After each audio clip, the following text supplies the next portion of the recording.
2022 সালে হঠাৎ করে শুরু হওয়া সিলেটের ভয়াবহ বন্যায় বিপদে পড়েছিল অন্তত 40 লাখ মানুষ। মাত্র কয়েকদিনের ব্যবধানে অন্তত 51 জনের মৃত্যু হয়েছিল।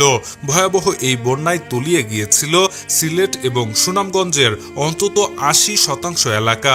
সাধারণ মানুষের আশ্রয় নেওয়ার মতো ন্যূনতম জায়গাটুকুও অবশিষ্ট ছিল না। সিলেটের সেই বন্যার বিপদ কাটিয়ে উঠতে না উঠতেই আবারও সিলেটে আসতে যাচ্ছে ভয়াবহ বন্যা।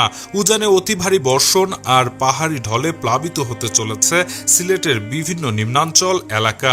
জানা যায় সিলেটের গোয়াইনঘাট, কানাইঘাট, জৈন্তাপুর ও কোম্পানিগঞ্জের বেশ কয়েকটি নিচু এলাকা ইতিমধ্যে তলিয়ে গেছে। অতি ভারী বর্ষণ আর পাহাড়ি ঢলে নদ নদীর পানি দ্রুত বৃদ্ধি পাচ্ছে। তবে এখনো কোনো নদী বিপদসীমা অতিক্রম করেনি। তবে আগামী 24 ঘন্টার মধ্যে নদ নদীর পানি বৃদ্ধি পেয়ে নিম্নাঞ্চল প্লাবিত হতে পারে এবং বন্যা পরিস্থিতির সৃষ্টি হতে পারে।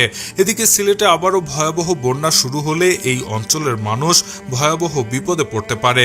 কেননা এই এলাকার মানুষজন স্বাভাবিকভাবেই বন্যার সাথে অতটা অভ্যস্ত নয়। তার উপরে 2022 সালের বন্যার ক্ষতি এখনো কাটিয়ে উঠতে পারেনি অনেক পরিবার। এমন অবস্থায় নতুন করে ভয়াবহ বন্যা শুরু হলে বড় বিপদে পড়ে যাবে সিলেট এলাকার মানুষজন। বিশেষ করে খেটে খাওয়া দিনমজুর এবং নিম্নবিত্ত মানুষের কষ্টের আর শেষ থাকবে না।